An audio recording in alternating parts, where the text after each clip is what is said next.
Hello नमस्कार दोस्तों आपको अपने ही YouTube channel super brilliant point में आपका स्वागत है।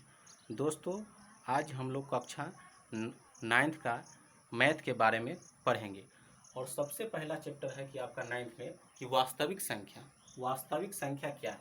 पहले हम लोग वास्तविक संख्या के बारे में जानेंगे, मतलब रियल नंबर। वास्तविक संख्या रियल नंबर वैसी संख्या जिसका वर्ग कभी भी ऋणात्मक नहीं हो, मतलब कोई भी संख्या अगर प्लस में रहे या माइनस में रहे उसका स्क्वायर हमेशा प्लस में ही आएगा, उसे वास्तविक संख्या कहते हैं। जैसे 2 का स्क्वायर 4 हो गया, अब -3 का स्क्वायर भी करेंगे तो 9 होगा। क्यों हो गया? क्योंकि -3 गुने -3 तो माइनस माइनस तो हो जाएगा प्लस और 3 तिहाई 9 हो जाएगा। अब देखते हैं कि परिमेय संख्या को, वास्तविक संख्या को 2 भागों में बांटा गया है। एक है जो हमारा परिमेय संख्या और दूसरा है जो हमारा अपरिमेय संख्या। परिमेय संख्या मतलब रियल नंबर और अपरिमेय संख्या मतलब इरेशनल नंबर, मतलब 2 टाइप्स ऑफ रियल नंबर। मतलब वास्तविक संख्या 2 प्रकार के होते हैं। तो परिमेय संख्या, सबसे पहले हम देख रहे हैं परिमेय संख्या क्या है। तो वैसी संख्या जो p/q के रूप में हो तथा q बराबर नहीं हो 0, उसे परिमेय संख्या कहते हैं। अब परिमेय संख्या का एग्जाम्पल देखते हैं। तो परिमेय संख्या मतलब वैसी संख्या जो p/q के रूप में होना चाहिए, मतलब दुनिया की सभी संख्या परिमेय संख्या होगा, बशर्ते कि उसका मान पूरी होना चाहिए। अब देखिए कि ई 1 है तो 1 के बटा भी 1 छिपा हो रहता है, जो p/q के रूप में है 1/2 या 3.14। दशमलव को हटाएंगे तो इसको बटा 1 है, इसको बटा 00, तो ये p/q के रूप में है।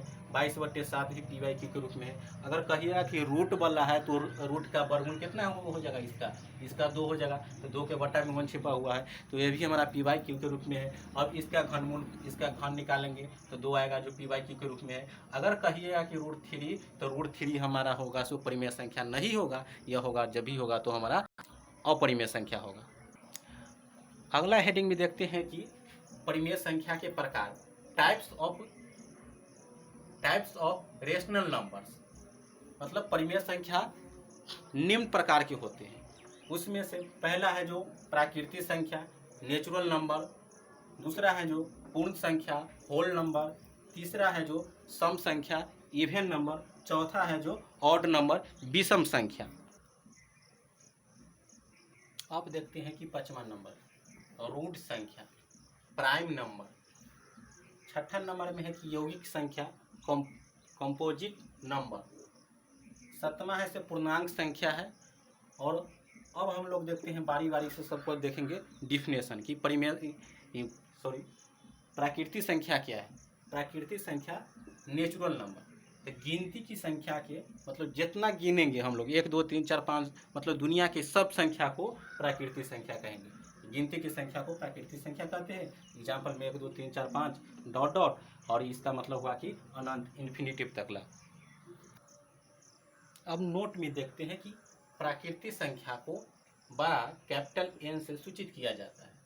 और कहेगा कि अगला नोट में देखते हैं कि सबसे छोटा प्राकृतिक संख्या, तो सबसे छोटा प्राकृतिक संख्या तो 1 से शुरू होता है। गिनती की संख्या को प्राकृतिक संख्या कहते हैं, तो सबसे छोटा प्राकृतिक संख्या हो जाएगा 1 हो जाएगा।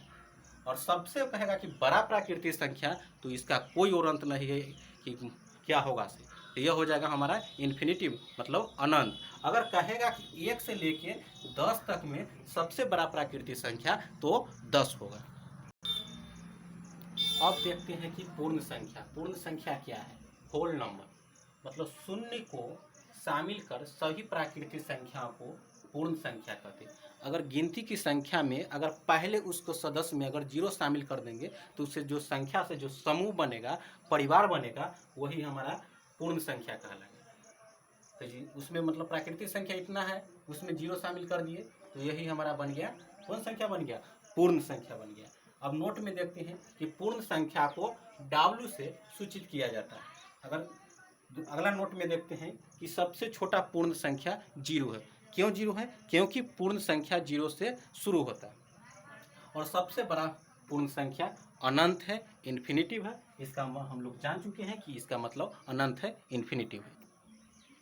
अगला नोट देखते हैं कि सभी प्राकृतिक संख्या को पूर्ण संख्या कहते हैं, लेकिन सभी पूर्ण संख्या प्राकृतिक संख्या नहीं है। क्योंकि गिनती की संख्या को हम क्या कहेंगे, पूर्ण संख्या कहेंगे, लेकिन सभी पूर्ण मतलब जीरो को हम क्या प्राकृतिक संख्या कहेंगे, नहीं कहेंगे। इसीलिए मतलब कह सकते हैं कि सभी प्राकृतिक संख्या पूर्ण संख्या, लेकिन सभी पूर्ण संख्या प्राकृतिक संख्या नहीं है। अगला नंबर देखते हैं कि अब सम संख्या, इवन नंबर। मतलब सम संख्या क्या है, तो वैसी संख्या जिसमें 2 से पूरा भाग लग जाए उसे सम संख्या कहते हैं। जैसे हो जाएगा एग्जाम्पल में 2, 4, 6, 8 ... इन्फिनिटी मतलब अनंत, मतलब 2 से पूरा उसे सम संख्या कहते हैं। अब देखते हैं कि सम संख्या को ई से सूचित किया जाता है। अगला नोट है कि सबसे छोटा सम संख्या 2 होगा। क्यों होगा, क्योंकि 2 से शुरू होता है सम संख्या। उसके बाद सबसे बड़ा सम संख्या तो इन्फिनिटी हो जाएगा। अगर एक रेंज में कहेगा कि 2, 4, 6, 8 में इसमें सबसे बड़ा कौन होगा, तो 8 हो जाएगा। लेकिन हमको रेंज में नहीं पूछ रहा है, सबसे कह रहा है कि सबसे बड़ा सम संख्या, तो इन्फिनिटी हो जाएगा, अनंत हो जाएगा। अगला नोट देखते हैं कि सम संख्या का व्यापक रूप 2n होता है, जहाँ n बराबर 1, 2, 3, 4। इसका कहने का मतलब हुआ कि अगर कोई भी अगर n के जगह पर मान लेंगे तो हमेशा सम संख्या ही प्राप्त होगा। चलिए देखते हैं कि 2 गुने 1 लेंगे तो हमेशा 2 आ रहा है जो सम संख्या है। 2 गुने 2 रखेंगे तब पर भी हमारा 4 आएगा जो सम संख्या है। अगर कोई भी मान रखेंगे तो हमेशा सम संख्या ही प्राप्त होगा।